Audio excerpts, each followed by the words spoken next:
One of the biggest struggles was seeing my father get in trouble with the criminal justice system. When he left, he told me that I was going to be the man of the house.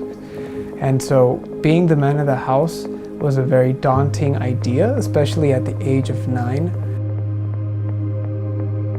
My mom was a single mother of 2.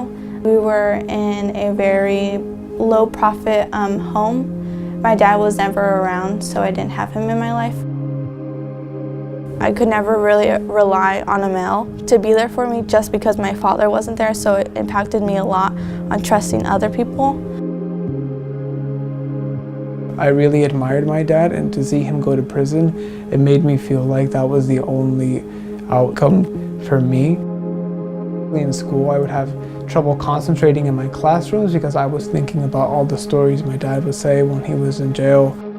Teachers started to assume that I was a dumb student or a student that didn't require a lot of attention because they're going to be stupid anyway. So they put a lot of labels on me.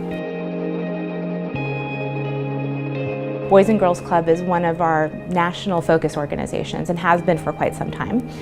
And at EY, we're really grounded in our purpose of building a better working world. I also see that my role as a board member is to get involved. It's to understand who we're serving, and it's to understand what things make the biggest difference for our youth. And so that's meant bringing our Keystone kids, who are high schoolers, into our office and sharing with them what it's like to be in a business setting and ways to interview, how to become leaders, giving them access to other leaders' experiences and helping them in their own path. There was a lot of times where I wanted to give up on myself, but coming back to the club, they always motivated me to do more.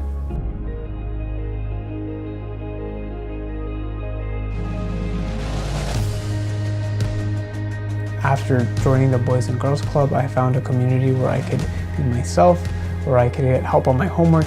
Because of their support in my academics, it was able to really get me to the level I needed to be.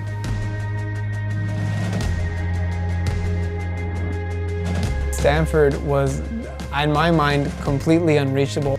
And so when I got in, I felt really, really amazed. Like that was probably one of the happier days of my life. I remember just like showing the letter to my mom. My mom started crying, my dad started crying because like I realized that the victory wasn't solely a victory.